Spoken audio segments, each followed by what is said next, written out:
Welcome to MANstream Media, this week's edition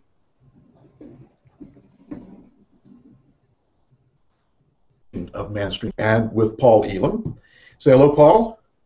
Hello, everybody. Good to be here. And Warren. Hello. It's good to have everybody here tonight. We're going to be talking about the importance of having both parents tonight, and with a special emphasis on fathers and how important they are. And I cannot think of anyone who's a better expert on that kind of information than Warren Farrell. So, Warren, maybe you could get us started tonight. Yeah, sure. First of all, it's really important to say that when children are raised, what we now know all over the world is that they do best when they have both parents involved. And this is sort of an assumption of the intact family. And we were critical of the family for a while, but we really found that the family, the intact family, usually via marriage, really leads to the best outcomes for children. But in the non-intact family, and we have to just get a frame for that, last year 53% of women under 30 who had children without being married. And that means usually, predictably, that the father is either very minimally involved or he is hierarchically involved. By hierarchically involved, what I mean is that the father is involved if the mother feels that he is a father in the way that she feels a father should father. And so that hierarchical involvement means that the father is, if he maybe brings the child out to do things like take risks in climbing rocks or climbing a mountain or climbing a tree, or to play a sport that is more like be roughhousing with the child, that the mother will be able to say, should she feel that way, don't roughhouse, don't climb that tree, and feel that the father maybe does not bring enough safety to the child.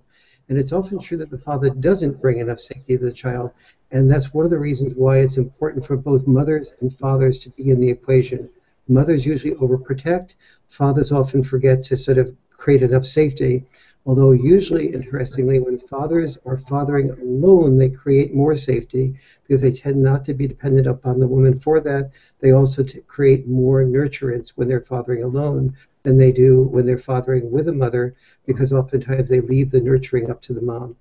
So, but what we know is that in this non-intact family, in the 53% of families where children are raised primarily by moms when they are born out of wedlock, or in the large number of families in which there is a divorce, we know that when there's 4 things that can happen that lead to children who are raised in non-intact families doing as well as they do in intact families. One is that there be about an equal amount of involvement of both the father and the mother. So it's just as important to not leave the mother out of the equation as it is to not leave the father out of the equation. Secondly, that the mother and father live close enough to each other so that there doesn't need to be, the child doesn't need to resent going to the other parent's home and missing sports and celebrations of their best friends, and therefore become alienated from their friends or distant from their friends or not involved in sports. Sports is a crucial involvement for children, especially boys and girls, but because boys have more ADHD problems that are helped by physical activity, even more important for boys. And third, that the child is not able to detect any bad mouthing from mom to dad or dad to mom. And when I say bad mouthing, that's a sort of broad statement for eye contact that's negative. So since we're doing something visual here, if the child says something about, Daddy took me to a wonderful park last weekend, and the mom goes, mm-hmm, and just gives that sort of negative, distant, I really don't want to hear any more about it vibe, that's a type of bad mouth. The child learns that she or he can't express their feelings of joy with the dad, and conversely, if the father does that with the mother, about the mother, that's just as bad, obviously. And fourth, that if there's a non-intact family, the most recent work by Kyle Pruitt and the Cohens at Berkeley and Kyle Pruitt at Yale, has found that children do best when the father and the mother in a non-intact family are doing counseling that is consistent, that is not that is not dependent upon an emergency to stimulate the counseling. So if you have those 4 conditions, the children do so well. But the important thing, one of the things that very few people know is, what do fathers do that's different than what mothers do, and why is that so effective? And this is important because fathers don't know what they do and what its effectiveness is. They sometimes know generally what they do, but they don't know the connection between housing and developing social skills. They don't know the connection between boundary enforcement and developing empathy. They don't know why the children who grow up father involvement do so much better in every academic subject. They just do so much better in all physical health areas, do so much better in the in social skills, not only empathy, but being able to develop friends and keep friends and being liked by friends, but also being able to stand up and have boundaries with their friends. And fourth, they are much more likely to do well psychologically, to be much less likely to be depressed, to be much less likely to have symptoms of psychological problems like drinking problems or drug problems or depression problems. They're much less likely on the extreme end to be suicidal, and much less likely on the extreme end to be homicidal. But the huge finding is that the living at homes without dads is more correlated to the possibility of using drugs than any other single factor. The fact more important than poverty, more important than any socioeconomic variable, is the lack of significant father involvement. And this is not, I believe, when I was doing the research for Father and Child Reunion, which is where I learned all this, when I was doing the research for Father and Child Reunion, I was really hoping that I would find that stepfathers, because I was a stepfather, would be just as valuable as biological dads. And I was looking for research, probably with a little bit of bias, to come to that conclusion. And I couldn't find the research that significantly substantiated that. There seems to be something in a child that needs to have a sense of, who am I? And who am I is half the genes of the mother and half the genes of the father. And the child doesn't seem to know that, as we see with adopted children. Very often adoptive parents are wonderful parents and they care a huge amount, but somewhere in the preteens usually, the child starts feeling like she or he doesn't know herself or himself, and they start wanting to go on a search for the biological parents. What we see the same with the stepdad is that the stepdad may be loving and good, but the child needs to know who she is or who he is, and who she is and who he is half the genes of the mother and half the genes of the father. I remember I have two stepdaughters, and I remember speaking in Australia and coming back from Australia, and this fellow said, could I have, I'm coming from Australia to the United States, can I meet with you? And we invited her with my wife and I and our children. And when he was there, he was saying we were asking him about, tell us about where you live, and he said, I live on a ranch. And he said, I said, well, what's it like living on a ranch? And he said, well, it's really fascinating. And I think the most fascinating thing was that we had about a dozen ducks, and they lost their parents. And amazingly, a chicken took over the nurturing of these ducks and brought the 12 ducks to the point where the mother was ready to take the ducks out of the barn.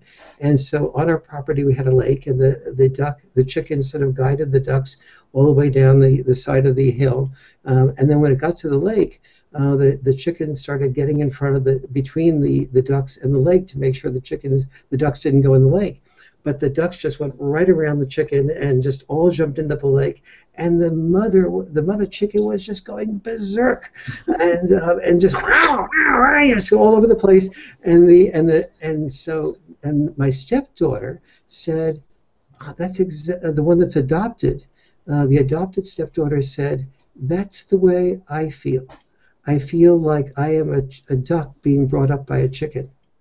And as loving and wonderful as my wife is, and her adopted mom is, and her adoptive dad was, She was in search of who she was. And that's what happens when the biological father or the biological mother is taken from the child, particularly if there's a divorce, and particularly if the child feels like the father disappears or she or he can't see the father. That's when it hurts the most, and because the child feels in some way, why doesn't daddy want to see me? What is wrong with me? Who am I? And if the father's being bad-mouthed, the child starts feeling like, well, whatever's being said badly about the dad, like he's irresponsible, he's a liar, whatever, the child starts looking in the mirror and seeing the eyes or the hair or the cheeks of the dad, and starts wondering, well, I lied last week to so-and-so. Maybe I'm inherently a liar like my dad. Or if my father's drunk, maybe, or I hear that my father's a drinker, maybe that's a problem as well. One of the reasons that I think Barack Obama did so well, despite the lack of a dad immediately present, is because the mother filled Barack Obama's ears with stories about how extraordinary and how wonderful and how much of a hero his dad was. And my guess is that he took that with him and made that a part of his story as to the fact that he was a good person also. So the bad mouthing is really crucial.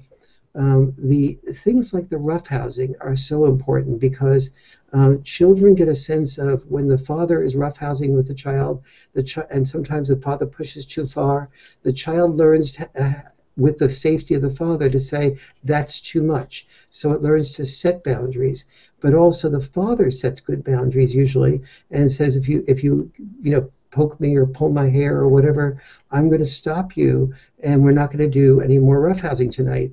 And the father, if the poking or the pulling or the cheating continues, the father says, okay, that's the end of roughhousing for tonight. And the child might whine and say, well, and the father will often go, well, if you whine, that's okay too, but there'll be no roughhousing tomorrow night either. So the child begins to pick up the point that if it whines and complains, it doesn't win, and if it violates regulations of things that are fair, it also doesn't win. So it begins to develop a sense of, I have to think of someone else's needs besides my own needs. And that's the beginning of empathy. So in studies all over the world, the more the father is involved with the children, the more likely the child is to display empathy. The more empathetic the child is, obviously, the more likely other children will like that child. So the more its social skills become enhanced. And the more social skills are enhanced, the less likely a child is to be depressed. And so you get a little bit of a sense of the cycle of involvement. The more, and the other big issue that fathers contribute in a major way is boundary enforcement. And so if a mother and father after divorce, for example, they're very likely to say pretty much the same thing to the child. Sweetie, you can't have your vegetables until you finish your ice cream. You can't have your ice cream until you finish your vegetables. Say, that sounds like a deal. I like that parent. The first time.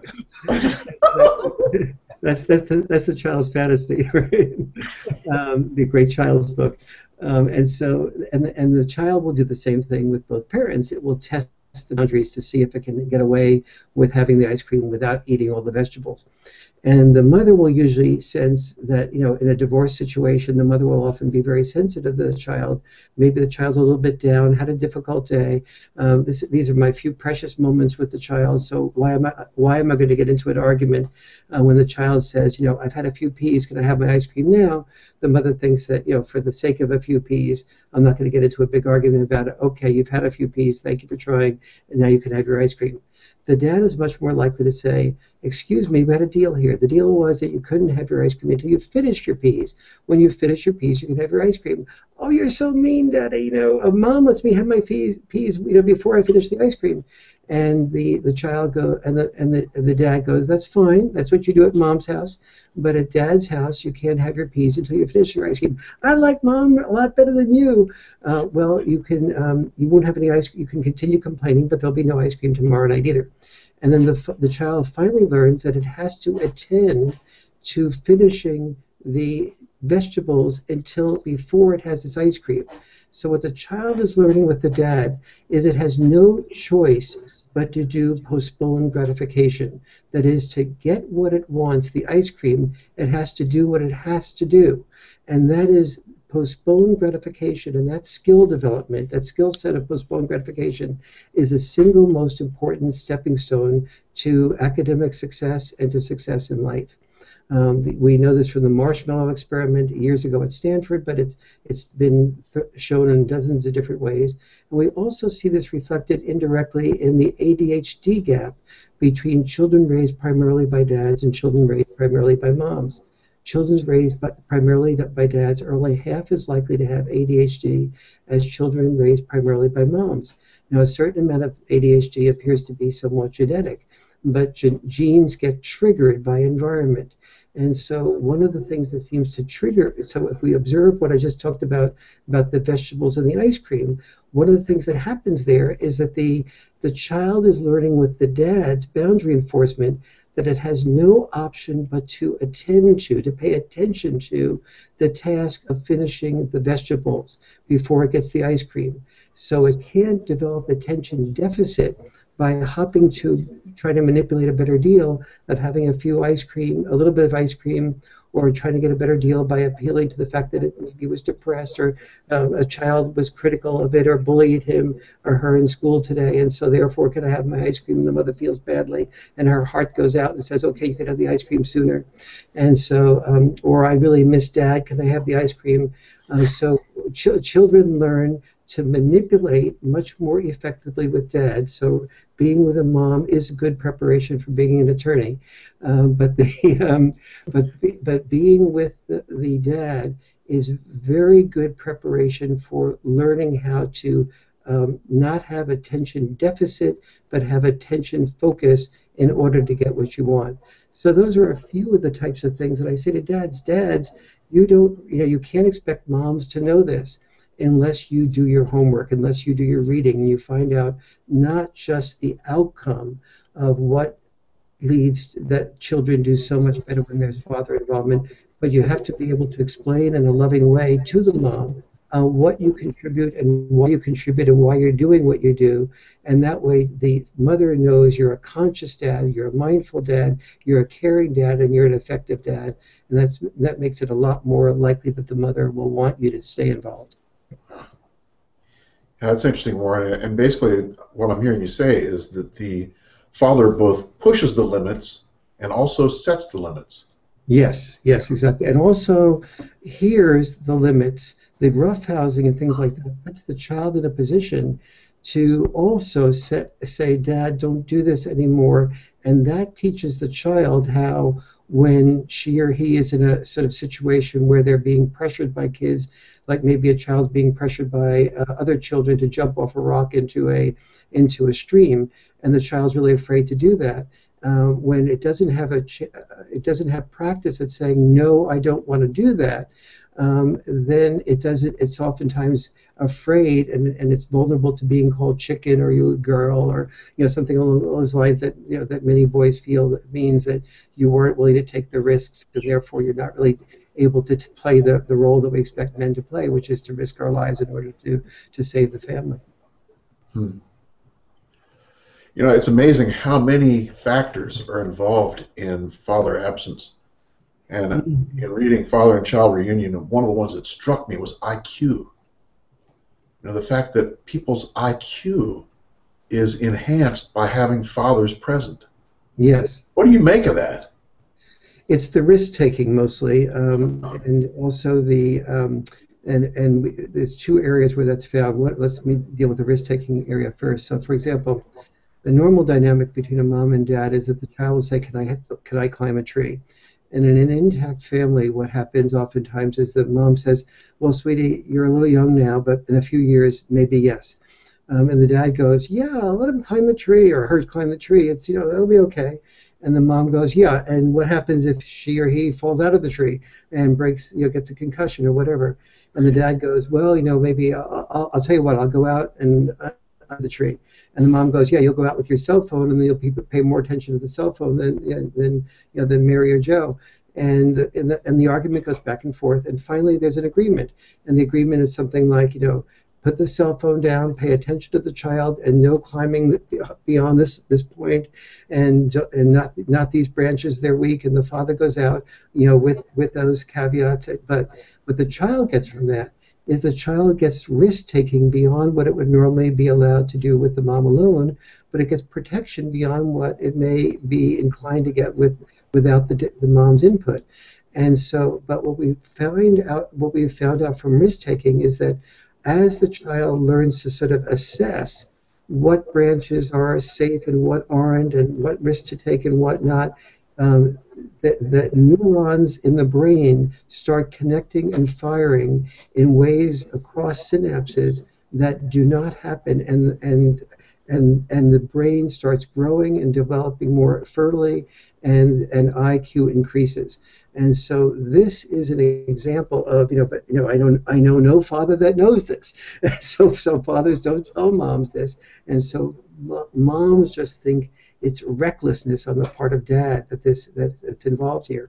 We find the same thing with infant development. When a child is actually born prematurely and is in the hospital, the nurturance of the father and the mother together in the hospital, whatever the dynamic is, we don't know. But when that child is born prematurely and then comes with father involvement, the child is released from the hospital significantly more quickly and has better psychomotor functioning than it does when there's not a father involved. And the psychomotor functioning is also correlated with the development of high intelligence at an early age. Interesting. Yeah, I think that one of the things that we need to realize, too, is that there are probably things going on that we just don't know about. The presence of both parents is just so critical, and we don't know it yet. Yes. But it's obvious from the research that children do better with both parents. I think one of the things I remember from your book, Warren, was the whole idea of when you have both parents, there's this give and take. There's this back and forth. There's this struggle between the mom and the dad, which really helps the kids in the long run. Without that struggle, you only get one side. With the struggle, you got both. That's so important, Tom, because I know when a lot of mothers and fathers are arguing, they say, we are just going to get a divorce. We obviously can't bring up the children. We don't want the children to see our fights. And so it's probably better off that the children not even be in the same home with both of us. But in fact, when children see parents argue within reason and settle the arguments and make compromises, children get a very good example of how compromising occurs and that an argument doesn't mean the end of a marriage. And what they get is the checks and balances of both the mom's propensity for safety and nurturing and sensitivity, and the dad's propensity for encouragement to try things that the mom would not be okay necessarily with the child trying. We see this a great deal in school. For example, the child might have its first teacher that it doesn't like in kindergarten or first grade, and mom will say, sweetie, okay, I really don't want you to be with Mrs. Whoever you call it, and I'll go in and talk to the principal and get you put in a different classroom if that's a viable situation. And the dad goes, no, I think it's really important. In life you can't have everybody that you want to have as a boss. And so you've got to deal with what you get in life and learn how to adapt and deal with it.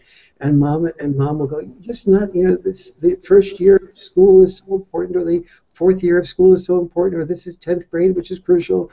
And the dad will tend to go, no, the social lesson is more important. And who is right? Both are right to a degree. And it's the tension between both the mom and the dad that often leads to win-win solutions. But if the mom and dad see their argument as an example of why they are bad parents and why they need to be divorced, as opposed to why they are good parents and doing a certain amount of arguing within reason and not having that escalate to name-calling or destructive arguing or physical hitting of each other, then that is helpful for the child to see resolution, and see that it often gets the benefit of that. But parents have to know the value of checks and balances, just like as I said in father and child reunion that we have to, most Republicans hate Democrats and strong Democrats hate Republicans, and we think the world would be better without the other party. But in fact, on some level, we know that we're all a lot better off having the checks and balances of the other party and of the other houses of Congress, etc. Yes. Paul, what are you thinking? Well, I was sitting here listening, and one of the things that occurred to me, one, just a reminder that the importance of fathers. We're doing a whole line of these right now, talking about what we perceive to be the top 10 issues in the lives of men and boys, and I don't think it's even remotely deniable that the importance of fathers in the lives of children and the importance of parents working together to raise children is phenomenally important to the lives of both boys and girls. And it's important to the fathers, too, because there is rewards for them in that. But I was thinking as Warren was talking about nurturing, and I was thinking back to the 80s. I remember watching an old VHS video of Robert Bly talking about that subject. Robert Bly's a poet. He was part of the mythopoetic movement that men experienced in the 80s and 90s. And he was talking about the nurturing in teaching that fathers provide. And when I heard him talk about this, he explained, he says, even very stern, bitter, not so nice men can often be very, very excellent fathers to their children when it comes to teaching. That you say a father has carpentry skills and he shows the child, you put one board here and you do this and you cut it like that, and it becomes sort of a closeness between the father and child as this lesson is being executed, a kind of nurturing. And I remembered back at that time being about 12 years old, and our car was in the driveway and it had a flat tire. And my father said, "Come here." My father was a very stern man, a veteran of 2 wars, really kind of a rough guy. But he was like, "Come here, and I want to show you how to do this." And he showed me, here's where you put the jack stand, and you stand away from it, stand to the side, don't stand in front of it in case it slips, it won't hit you. And he showed me how to take the lug nuts off and do all these things. And for me, that was nurturing. It really was. It was a lesson that bonded me to my father. That and after that, if we had a flat tire, I could say, I know how to change it, and I could please my father with that and feel accomplished myself. And I think those kind of lessons from fathers are huge to the identity of children. I'm wondering, Warren, if you think that sometimes maybe we don't sell fathers a little short on the idea of their value as nurturers in that respect. Totally. I think men and women have, and I really, in Father and Child Reunion, one of the things I really say very strongly is men and women just have different ways of nurturing, and both are nurturance. And you gave a wonderful example of that. And certainly my dad would oftentimes, be very, he was born in 1910. And so by the age of 35, he'd been through, 2 world wars and a depression had passed. And so from his perspective, being critical of me was his way of nurturing, because the life that he saw was that if there was any Achilles heel that you had, that you were going to have a chance of being sunk by the depression or sunk by a war or so on. And so you had to be very cognizant of being good at everything that could potentially defeat you. And so I got a lot of criticism, but I also felt the love of that criticism because he was attending to me, and he was, paying attention to me. If it was like if I started my paper route a little bit late, it was like, people appreciate getting a paper early and on time. So make sure that alarm is set. I set the alarm, Dad, but it didn't go off. I set the alarm, Dad, but I shut it off and I don't. That's no excuse. Set a second alarm. I set the second alarm and I shut that off too, then put it farther away. There was never an excuse with my dad. But I interpreted that as a form of nurturing. And he let me know enough about that. He didn't say it directly, but I sort of saw that as a result of him doing that, I often was able to accomplish tasks and do things that sometimes some of my peers could do and some of my peers couldn't do, but it helped me to feel more able to be, it helped me feel more competent in life than it otherwise would have been. And so oftentimes when a child will try something, like it will, go down a ski slope, and the child will fall, and the father will say, well, get up and try again. But sometimes that child just has a need to cry, and so fathers sometimes need to learn that they need to be able to hold that child and let the child cry for a while. And sometimes when the father doesn't know that, the child rushes to the mother to get that holding, that nurturing, and so on. Fathers need to know, and many fathers do know when the mother isn't around, that the child needs that, but fathers tend to err in the direction of get up and try again a little bit too quickly. And part of what dads, can learn from moms is that there's no contradiction between nurturing the child for a while, holding the child for a while, letting the child cry for a while, and then having done that, by building the emotional base and security back up again, going out and saying, now try again. And there's no contradiction between trying again and taking the hand the first time and weaning the child back to where it was on the ski slope before. And so when mothers and fathers listen to each other, these are the great gifts they give each other. Not giving up, not dropping out of school, not dropping out of a subject that's hard, and doing things, receiving criticism, because one of the things that I've certainly discovered in the process of teaching couples communication is that the Achilles heel of all human beings is our inability to handle personal criticism from a loved one, especially when given badly. And basically, we perceive all criticism from a loved one as that which is given badly. And so it's very important to be able to handle the criticism. And if a child does not get that from a parent to a certain degree, then the child will be unprepared for it from kids at school, and the vulnerability to it will attract bullies to that child, who will see that it can really upset and throw the child off guard by teasing it and bullying it. And so one of the correlations between lots of father involvement is two things: less likely to be bullied, less likely to be a bully. And I hope that example of being able to handle the criticism that a dad is more likely to give, and learning how to handle that as constructive and a form of nurturance is important. I think the other issue is in this day and age, it used to be in the old days that children were, if you will, boys in particular, we learned that we could be loved and respected and admired by going to war, by being disposable in war, being disposable in work. But now that disposability in war and work is less. War disposes of fewer boys, and being a sole breadwinner is no longer an identifier for a male. And so boys in the future are far more likely to be dads, and be dads full time. And so, I remember this this line by Paul Simon, who will be my role model now that my role model is gone? And when a father is gone, the boy looks to, what am I to be? If I'm not able to identify myself fully as a sole breadwinner, and I can't go to war and be a guy, what am I?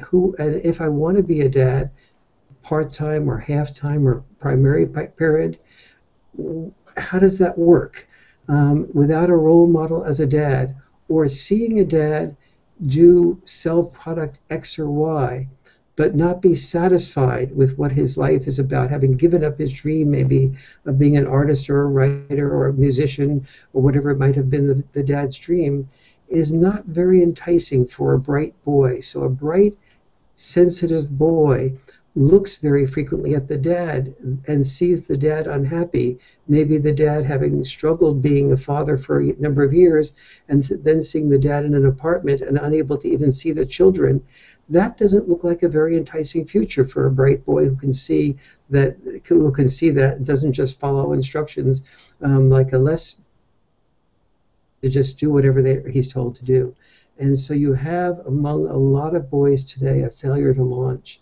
And one of the reasons I think for the failure to launch among bright boys is feeling like, I look around me and I see adult men, but I don't see a lot of role models that I really aspire to. And so what is there for me?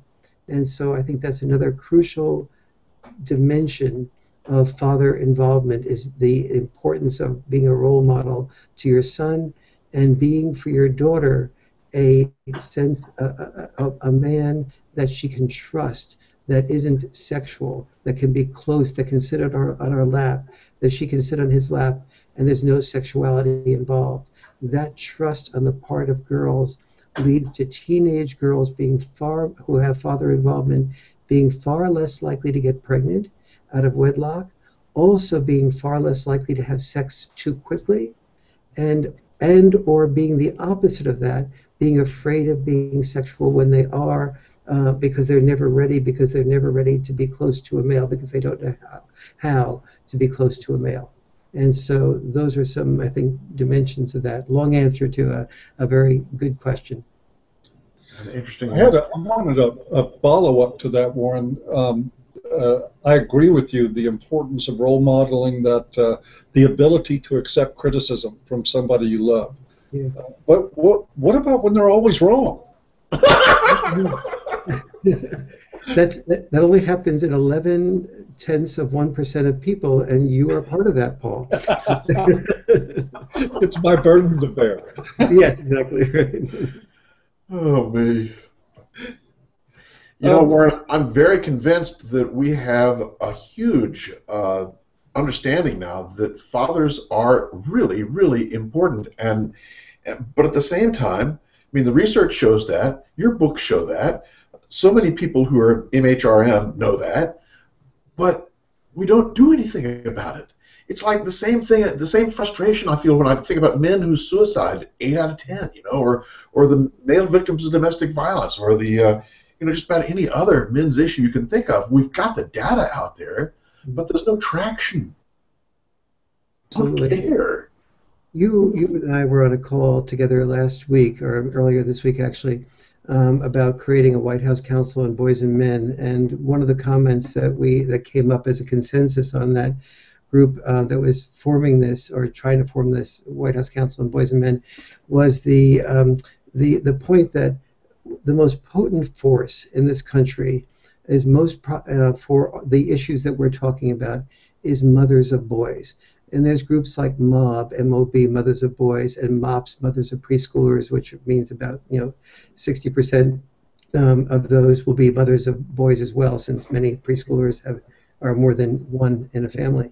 And so, and mothers who have sons, that when mothers speak up, legislators on the right listen and legislators on the left listen, because legislators on the right are super scared about losing more of the female vote, and voters on the left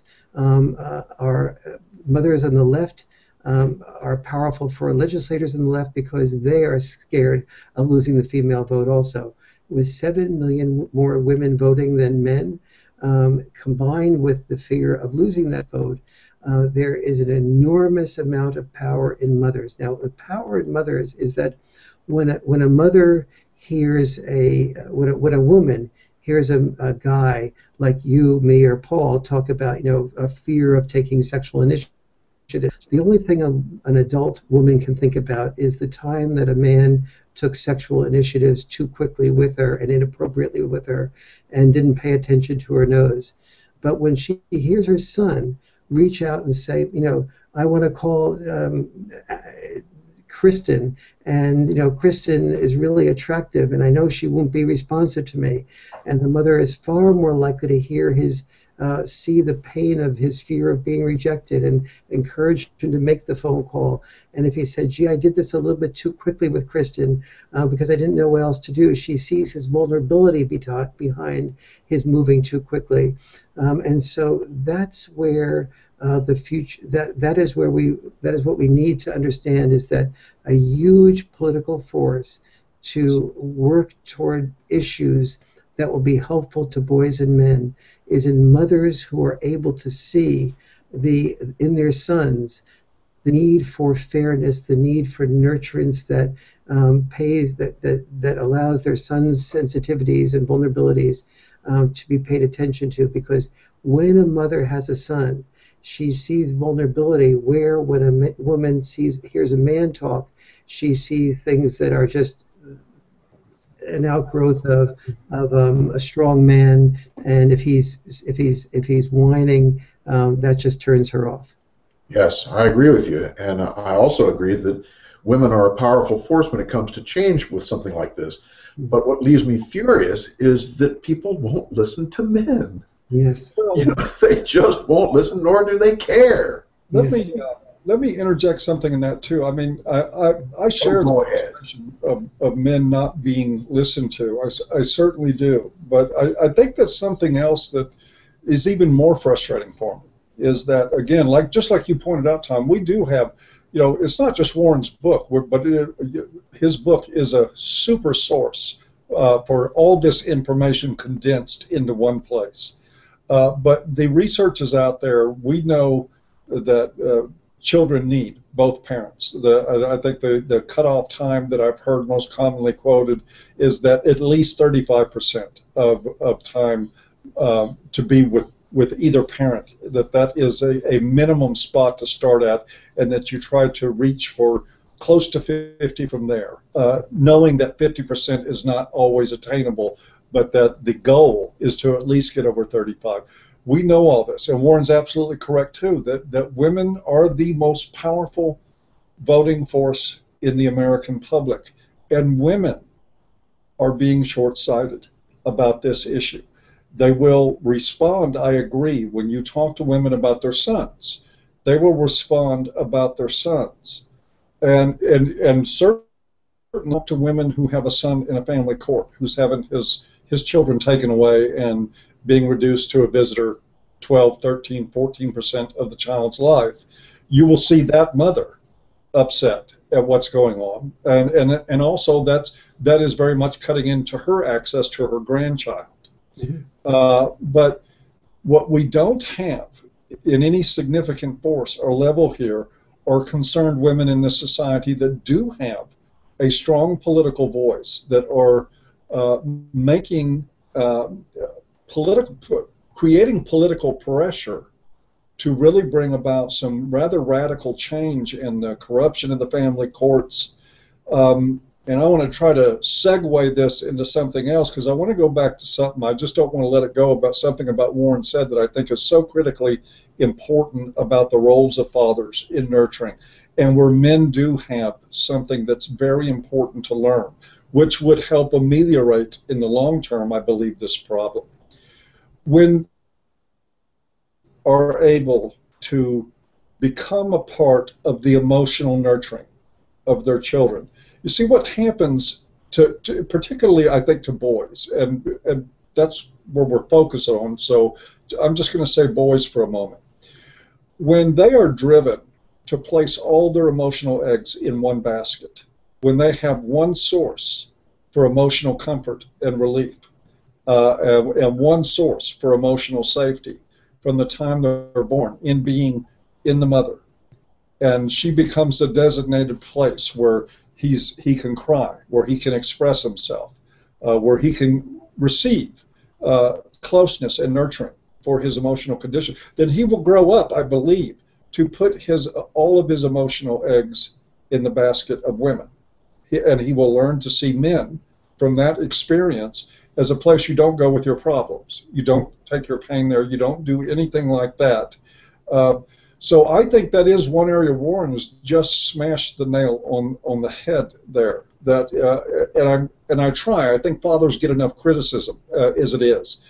So I try not to levy a bunch of criticism against fathers in this culture, because they've got it hard right now. Mm-hmm. But I think there's something critically important to what Warren is saying here, that if we start raising our boys, not encouraging them not encouraging men to become mothers, but to have a semblance of emotional access to their children, and a relationship that establishes emotional safety for that child, as well as physical safety, as well as teaching limits, as well as all the other valuable things that fathers give, then I believe we'll raise men who don't go crazy at loss when it comes to women, who learn how to develop relationships that support them through life, and maybe we'll have a lower suicide statistic going through divorces in families, and maybe we will have guys willing to make better selections of women in their lives too,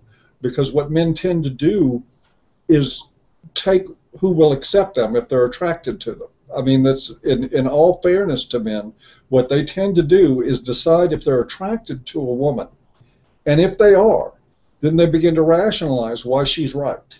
And there is very little objective measurement of her character, of what her beliefs are, whether or not that she would be a good mother, whether or not that she would really be a good wife. It's just fundamentally, does she make your hormones stir? And if she does, then you start competing to get her attention and to get her approval and to get her love. And I think a lot of that comes because there is an absence of emotional connection to fathers that very much needs to be there, that will help boys discipline themselves when it comes to girls.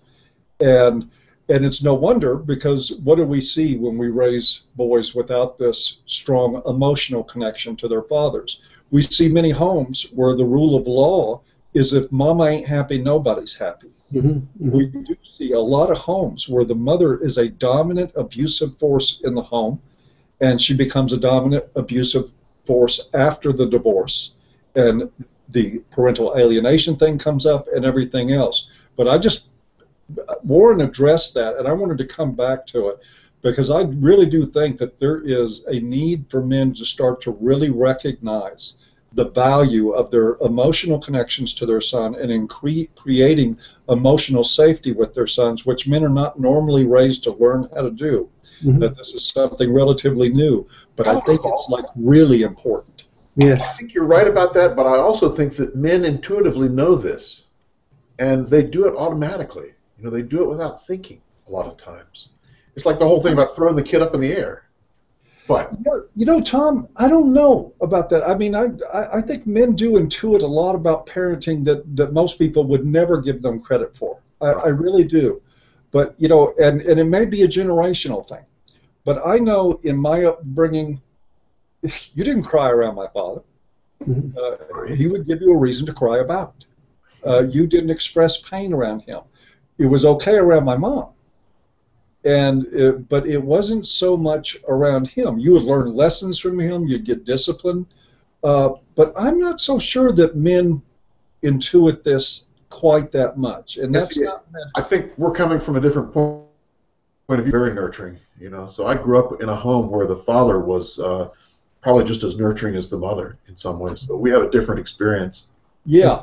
And so now I'm wondering, and maybe Warren can give some insight on this, because it is an important subject of what the norms are. Here we have Tom, who was raised with a father that was equally nurturing to the mother, and here I was in what I felt like was a more traditional mindset, where the father was the authoritarian, he was the military, and the mother was the one who provided the nurturing, and their job descriptions did not overlap.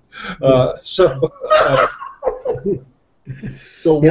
among younger men, there's definitely a generation difference, and younger men who are involved with as fathers with their children are much more likely to be nurturing and comforting, and there's still a gap there between the father and the mother. That is, the father will will take many more risks of the child and be and okay with the child crying. Interestingly, sometimes the crying thing is a little bit of a reverse of what we're talking about. The father allowing a child who's hurt to cry without necessarily going up and saying, "Don't cry," is basically a way of the father saying, you know, crying is not your way out of doing any more of this. Like if you're skiing or horseback riding and you cry after you fall, it's sort of like you can cry, but still get back on that horse again afterwards. And so I see this in a lot of and I certainly see a lot more latitude among fathers that a lot of the work that I do is going around to observe fathers who are raising children and write up observations about them in preparation for expert witness testimony in court. And I'm amazed at how at least the fathers that I see are both good at encouraging their child and having them take risks, but also letting them do a certain amount of crying without putting them down. But there is a much shorter amount of time span that the father will be okay with the child crying before he says, okay, and back in the saddle again, let's go. Whereas the mother will give a lot longer time span for that, and as a rule. But the type of father that wants to be involved with the children is much more likely to do that. Now, the type of father that's out of the military and is coming home from chores of duty and is seeing a very much smaller amount of the child, the discipline that he feels the boy child in particular needs to be prepared for, that's a different modeling that he has. He hasn't oftentimes had so much opportunity. But it is amazing to me how much connection that when a father gets involved with a boy child or a girl child, what many people don't know is that his brain changes. That is, there's an entire set of neurons that's almost like a bed in a male brain, that when he becomes attached to a boy child or a girl child or an infant, that the same type of oxytocin, the same type of brain changes that occur in a woman after she has a child occur in a man. It takes slightly longer for them to occur, but it's only a matter of weeks longer before a male brain becomes very much like a female brain when a father is actively engaged and involved in the raising of a child process. When he isn't, that brain does not change. And so we have a self-fulfilling prophecy here. You keep fathers away from children, and they're not likely to develop some of that same type of capacity that mothers have. You get fathers involved with children, and you have much more likely development of that. So if a mom wants a father to be more engaged, nurturing, have that oxytocin that she has, keep him more involved. Don't say, oh, he's not like I am. Get him less involved. Yes, indeed. And we know now that when a woman becomes pregnant, the man, the father, his testosterone starts dropping. Yes, just because she's pregnant. Yep. And of course, with less testosterone, there's less striving for status and more likelihood of nurturance. Yes. And the man's testosterone then slows down at a much slower rate than before. And so it creates an environment where he can be more nurturing, you know? Yeah, and there's physiological changes in women during pregnancy. The hue of the skin and even the pheromones that are produced from women are much more triggering to the protective instinct in men than when she is not pregnant. And this continues after childbirth. So there is a human drive to connect the parents around children that's just absolutely scientifically undeniable. It's fascinating, and there's probably a lot more we don't know yet, you know? Oh, I really agree with that. Anyone, by the way, who wants to sort of, beyond father and child reunion, let me also refer the listener here or the viewer here to the whole series on Through the Wormhole and Beyond the Wormhole that Morgan Freeman narrates. That is, if you want to see how much we know and also how much we don't know, and what particulate physics is discovering about brains, about the passing on of genes, about the triggering of genes, about the neuron connections, about the things that are activated and not activated. But when a boy or girl is born, what happens to the effect of the child that is born on the sister or the brother through the changes that happen inside the mother, the things that we thought were sort of sealed off like a womb from the rest of and there's a barrier to the rest of a blood barrier that we thought that was there, that is not there. I mean, there's a barrier, but it's porous, and there's so many dimensions of learning and growth that just your mind is blown by by what we know and what we don't know. Yes. And is there a link for that, Warren, or is that Yeah, if you just Google wormhole, that will get you both. wormhole? Fair enough. So I'm sure people would like to see that. I know I would. You might want to add Morgan Freeman's name in that, because you could probably get 10 million returns on Wormhole just for Star Trek alone. It might be porn. It might be some real bad porn. Okay. Are we about there, gentlemen? Yeah, I think we're so. ready to go. I think that's probably about right. So any last sayings, Warren? Yeah, I'd say the most important thing is that, women, boys of the future are going to be looking for a different sense of purpose. In the old days, we used to have a career, and that career would last a lifetime. We know enough about technology now to know that careers in the future will not last a lifetime. So the only thing that's going to last a lifetime is being a parent. And if you want to be involved in something creative, nurturing, something at the end of your life you're going to feel like you've really accomplished something, if you want the parts of your genetics and your psyche to be released that produces love and makes life feel meaningful, consider getting involved as a significant, not only as a significant father while working full-time, but consider the possibility of being the primary parent and meeting a woman who is maybe the primary breadwinner. That when we know now that when children have that combination and the mother is a primary breadwinner out of desire as opposed to a primary breadwinner out of resentment, that she married a doctor and then he became an artist and didn't make money, that's usually a primary breadwinner out of resentment. When we know that, that's when the children do extremely well, the father's happy, and the mother is happy if she's happy being a primary breadwinner. The biggest change in two big changes of psyche that is needed in preparation for the next generation: the open-mindedness of boys to be significantly involved or the primary parent, and the open-mindedness of women who are very competent and enjoy the workplace to marry a man not who makes even more than she does, but who balances her by being involved with the children so much. And the third that I didn't mention is the importance of parents who have children to support their daughters, to marry men who might want to be fully involved as a parent, rather than saying, oh, you could do better than that. What about that lawyer or that doctor or that that CEO, future CEO that you were dating? Why not marry him instead? And so we really have to open the gender roles much more completely, not just making the world safe for women at work, but also making our children safe for men at home. Amen. Paul, you got anything to say? Yeah, I want to echo those sentiments. I want to qualify a couple of things, though, just from my perspective.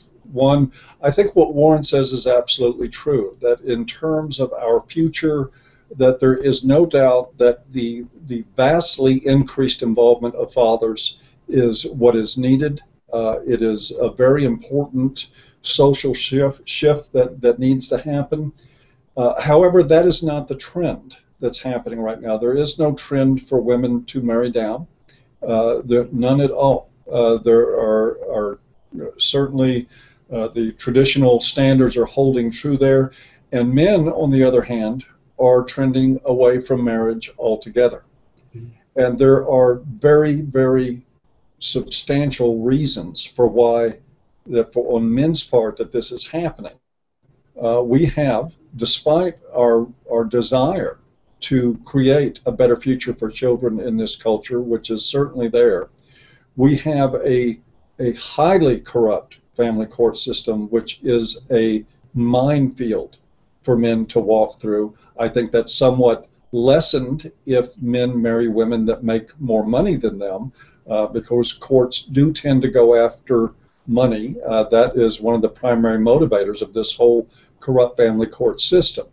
But the reality of our culture right now is that men are trending away from marriage, and there is good reason for them to be doing that. They're scared of marriage. They're scared of ending up where their fathers have. They're scared of ending up where their friends' fathers and their friends have been. And this is a very real thing. Part of this change that Warren is talking about, which I agree is totally necessary, is that we must correct what's going on in our family courts. We must address a lot of the cultural misandry that allows it to happen, and that we have to be careful that we mix the message that when we're suggesting that young men start to look at finding their value in this, which I think is a great advice, that there needs to be cautionary tales with that, because I don't think it's anyone's intent to send young men into the meat grinder.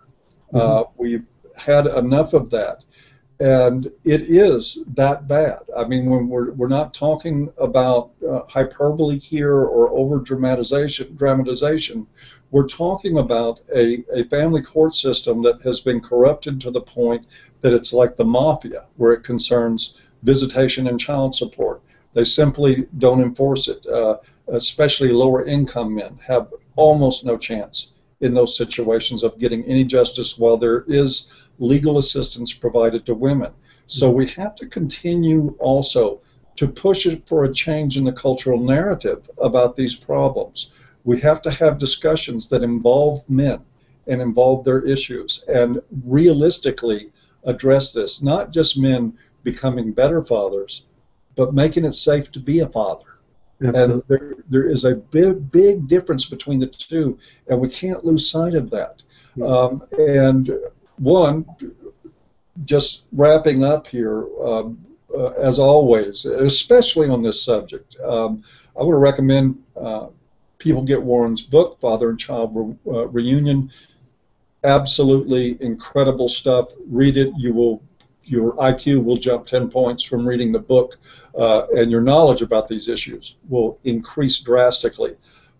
So that's highly recommended. It's also highly recommended that you become aware about what's going on in our family court system. And one of the ways that you can do that is reading avoicefrommen.com. There's lots of stuff there. Want to remind everybody really quick, a couple of things. We're until the 6th of October. We're in the middle of our quarterly fundraiser. If you can, please, if you enjoy this programming, if you enjoy what you read at A Voice for Men, the conferences, the activism, I'm going to speak at the Kennesaw State University on November 1st. If you like what ABFM is doing in this direction, please come consider giving us a small donation. I know that a lot of the people watching this program are the people that have been affected by the problems that we're trying to address, and that money is tight. So we're in that catch-22 of the most disaffected are the ones we're trying to serve, and we can't beat them over the head for money, but we've got to pay bills in order to do this work. So if you can help us out, I appreciate it.